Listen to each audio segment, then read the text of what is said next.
Shoshin Wasuru Mikarazu. Chapter 2. Journey to Torture. The Iron Maiden used to be a normal, innocent construct. Her name was Tifa. She was a member of the Suzaku squad, where they also have their own commandant. Tifa was a support type construct and was not good at fighting, even against the corrupted. She was probably not confident enough at fighting the corrupted herself, but then she learned and gained the confidence she needed thanks to her commandant. Tifa became very close to her commandant and somehow led to her falling in love with him. But then, the darkest day of the Suzaku squad finally came. They encountered a dangerous situation where it was too much for them to handle. The squad experienced so much casualty that most of them are already terribly wounded. As Tifa was there as a support, she was also not strong enough to face the corrupted. Their commandant then took a hit and passed away in front of her eyes. After witnessing that, Tifa was heartbroken and in despair. She was frustrated and blamed herself for being too weak to protect her commandant. She was about to give up, but in an attempt to retain her hope, she still tried to save her commandant, even though the efforts are useless now. The leader of the squad tried to straighten up Tifa's thoughts and encourage her to continue living and fighting against corrupted by reminding her about the commandant's last wish.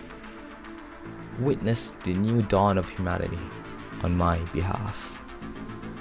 But then, in a sudden, one red eye and grey hair appeared out of nowhere. The squad knows he's one of the assailants and tried to stop him, but they were too injured to even stand up and was facing the pain of the punishing virus corrupting them.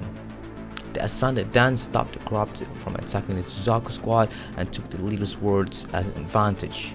With Tifa still in the state of hopeless, the assailant managed to persuade her to join him and achieve greater power using the punishing virus. She then disabled and threw away her info device in an attempt to accept Ascendant's offer. After that, she was unconscious due to the high corruption level. Tifa then woke up with a new body. She was reconstructed and seems to be becoming a new monster created by Roland. Now she's able to use the virus as her strength to gain greater power. Roland made her fight against the other corrupted, even the powerful ones. At some point, Tifa was finally lost herself and truly became a monster who we know as the Iron Maiden. Without a second thought, she continued to take Roland's offer on gaining more power, becoming an ascendant with the power of Asnat. The Iron Maiden, Tifa, thought that she could fulfill her commandant's last wish using her new strength. With only herself, she started attacking constructs and taking their lives along the way. Even when the constructs was able to recognize her as a missing construct, it doesn't bother her at all, and continued the massacre of many innocent constructs.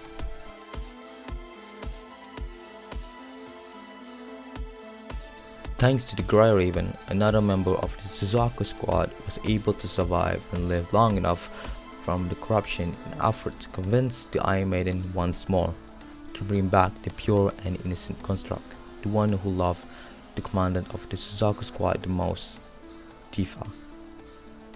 Sadly, he ended up dying in vain by the act of his own team member.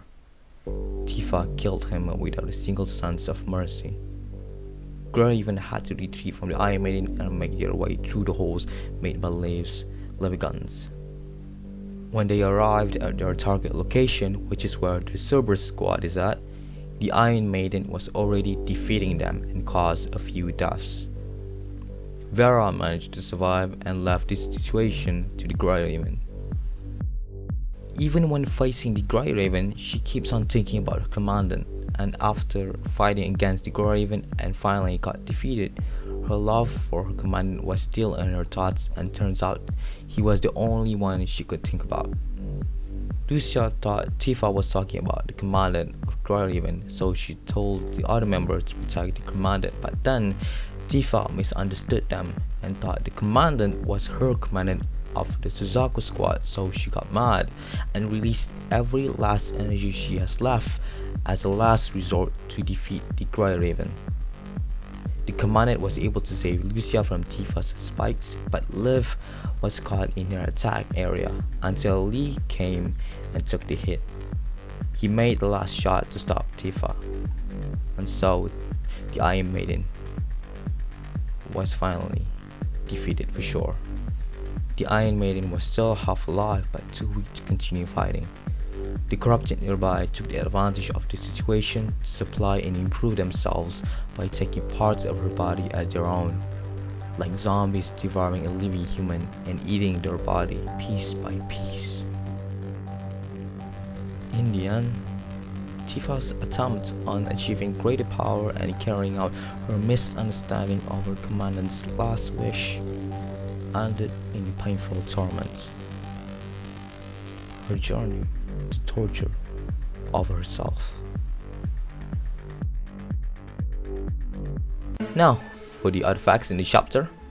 Number 1. Grey Raven's first time meeting with an odd female construct named Nanami, who is a construct without a team or commandant for some reason. Number 2. Silica mentions about the corrupted space station with a few hints in her joke. This is a hidden reference to Chapter 9, Fallen Star. Number 3. First time knowing about Lee's previous station as a Corona member and his past with Vera, who is now a lead construct member of the Cerberus squad. Number 4. Tifa's background story as a support type construct for the Suzaku squad kinda sounds like Liv if you think about it. She wasn't good at fighting against the corrupted at all and was always too afraid to face them herself, but the commandant of Grey Raven helped Liv during her training to improve her battling skills and also her mindset. Number 5.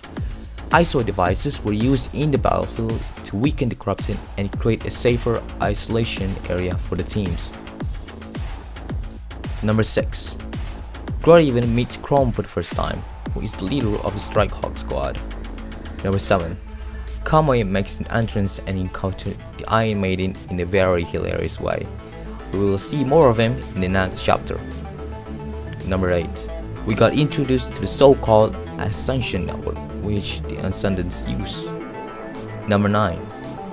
The last hint in the chapter, where we see a female figure standing in the shadows, will remain unknown for now. End of research for chapter 2. Research of chapter 3. The final exhibition still in progress.